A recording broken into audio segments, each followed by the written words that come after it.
dalam pemikiran gua nih ya, lo punya duit, lo punya kuasa. Lo nggak punya duit, ya lo puasa, ya nggak?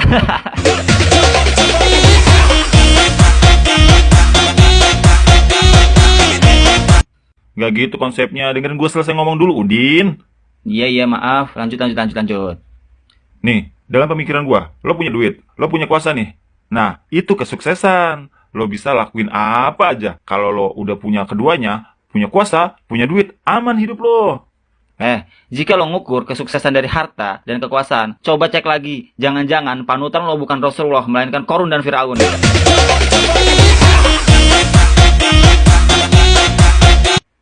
Terus, sukses ala Rasulullah bagaimana, Ro? Gue mau terangin, tapi sampai kapan tangan lo kayak gitu? Oh iya, oke, lanjut.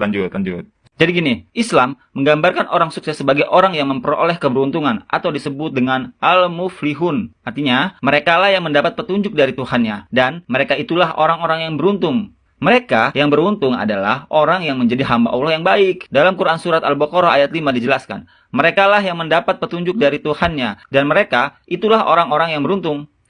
Mereka yang beruntung adalah orang-orang yang menjadi hamba Allah yang baik. Mereka akan selalu terbiasa melakukan kewajiban dalam mengisi waktu-waktunya dengan ibadah. Dan senantiasa berusaha mendapatkan ridho dari Allah. Bukan kita tidak boleh menjadi kaya atau mempunyai kekuasaan, tapi kalau patokan sukses harus banyak uang dan punya kekuasaan, coba lihat nasib Korun dan Firaun. Apa mereka bahagia? Islam membolehkan kita mempunyai kekayaan untuk banyak manfaat bagi sesama, bukan memperkaya diri. Islam juga membolehkan kita mempunyai kekuasaan tentu saja untuk lebih banyak berguna bagi sesama, bukan sewenang-wenang dengan kekuasaan yang dimilikinya. Ingat, sebaik-baik harta adalah harta yang dimiliki oleh hamba yang soleh. Hadis riwayat Ahmad. Yang dimaksud dengan orang soleh adalah orang yang memperhatikan dan menunaikan hak-hak Allah dan hak-hak sesama. Para sahabat Rasul juga ada yang super kaya, bahkan kekayaannya masih ada sampai sekarang, seperti Utsman bin Affan. Ada juga Abdurrahman bin Auf, Abu Bakar Siddiq, dan masih banyak lagi yang lainnya. Tapi, para sahabat panutan suksesnya Rasulullah, bukan Fir'aun dan Korun. Kalau mau kenal lebih dekat dengan Rasulullah, gue punya buku tentang keseharian Rasul, bagaimana cara Rasul berjalan, baju perang Rasul, dan lain-lain. Dengan membaca buku ini, kita semakin dekat dengan Rasulullah SAW. Katanya, Nabi Muhammad Rasul kita. Kok nggak mau kenal dekat sama Rasulnya? Tak kenal maka tak sayang kan? Tak kenal maka ta'aruf alias kenalan. Yuk kenal lebih dekat dengan Nabi kita Muhammad SAW. Klik keranjang kuning ya. Ini video lengkapnya. Ini buku yang lagi banyak dicari para perindu Nabi. Terjemah Indonesia Kitab Syama'il Muhammadiyah yang direkomendasikan para ustaz.